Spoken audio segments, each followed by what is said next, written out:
All right, all right. Before y'all flame me for using my phone as a mic, I'm gonna just let you know this is what it would sound like if I didn't have my phone. This is what it would sound like. But welcome to Jaws PSA or Jaws. We'll figure out the name.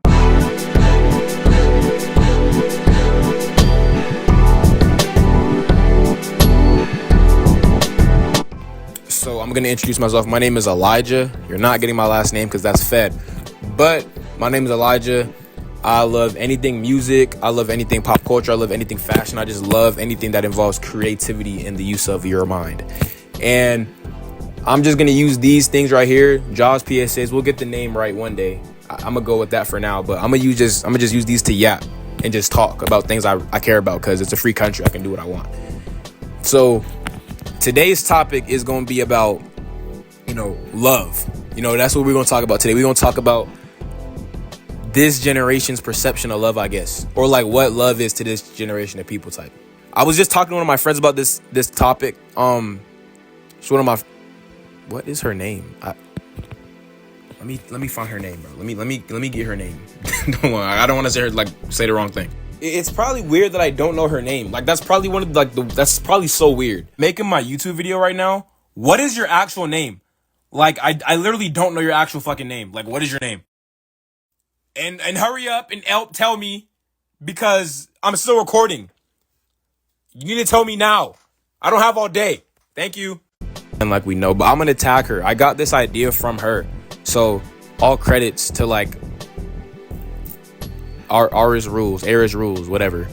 She does amazing art and she's like one of the toughest individuals I know. So show her some love.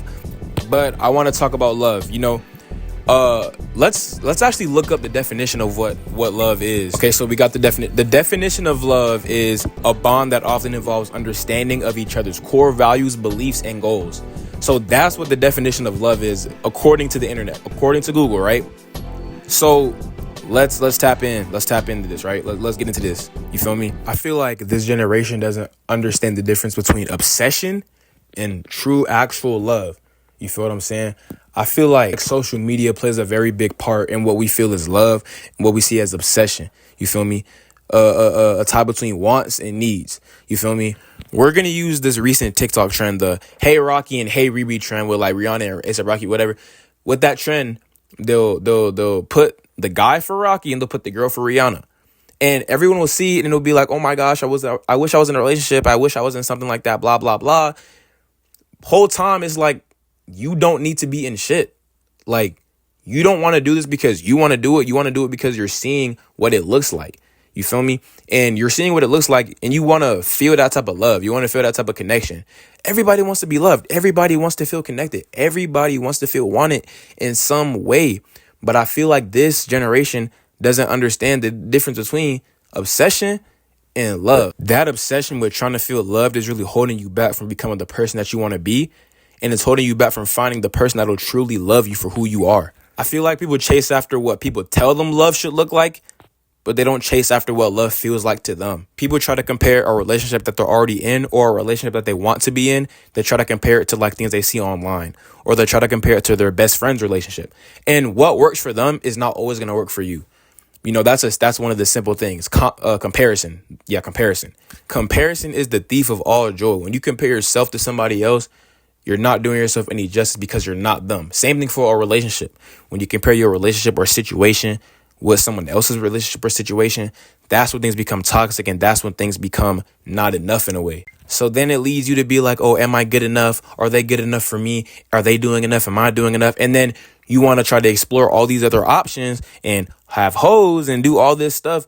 Whole time you had something good, or whole time something was going good for you. And because your idea of love lacked any type of direction, you're back at point A.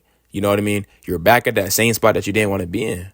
Alone. Like, you don't got nobody. Love isn't dead in our generation. We just don't know how to go about being loved and loving somebody else. I personally don't feel that you can find true love within yourself or in somebody else unless you understand and have a concept of who you are. I'm not saying you got to understand who you are completely, but have a concept of what you want to do, a concept of what you want to become, a concept of the person you want to be in a few years, a few days, a few weeks, a few hours. It don't matter. You need to have some type of self-direction if you truly want to find love.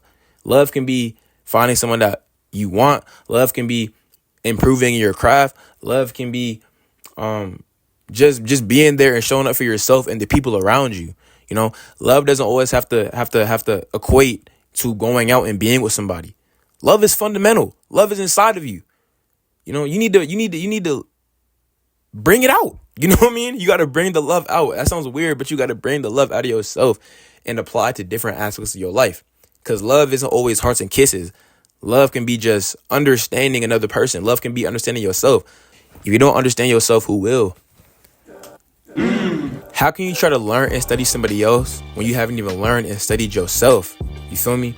It's like, how can you learn and study yourself when all the pages in your book of life haven't even been filled out yet? You know what I'm saying? And I'm not going to sit here and act like I'm just perfect, like I've never loved somebody before. You feel me? All the stuff I'm saying you shouldn't do, I do that shit all the time. But this is literally just me trying to open people's eyes up, open people's minds up to be more positive about some of the stuff they got going on. Like, you don't need anybody else to make you happy. All you need is yourself. When times are tough, you got to show it for yourself. Don't settle for something because it looks good now. You never want to settle, bro. If you want great things for yourself, you got to shoot for great people. You got to shoot for people that are going to help you physically, spiritually, emotionally, mentally, all that. Shoot for the best of the best. You feel me? And that doesn't mean shoot for the best looking person. No, shoot for someone that's going to love you for you. Shoot for someone that's going to really love you and do good for you. Because you need that. That matters more than an image. That matters more than how things will look. What matters most is what is going to help you here in your heart. Love is a beautiful thing when it's done right. Love is a blessing. But any blessing that you take for granted can become a curse. So you need to cherish it and do good things with what's given to you. Whether it be love, whether it be an opportunity, anything. Whatever is given to you in life, you got to cherish it because it can't be replicated. Anything love related, that person that you with, that you love so much, y'all relationship cannot be replicated. It is something special. I'm gonna conclude this little PSA thing with something I wrote in my junior year. I'm gonna conclude it with this.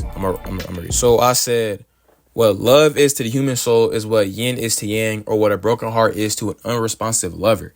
Nobody can function without the touch or feeling of belonging to someone or something. Put me out. That is a bar. Oh my gosh. At the end of the day, when you feel like you don't got no one to love you, when you feel like you don't got nobody, every time you go to sleep at night in your bed, you're not alone. You with yourself. So before you love somebody else, just love yourself to the fullest. Because at the end of the day, you always going to be there. You know what I'm saying? You are always going to be there. When you think no one's there, you're there. That's just how it is. That's how the game go. So yeah, I'm Eli, Ja, whatever you want to call me. And this is the end of my segment. So thank you for watching, for sure. Have a good day, I guess.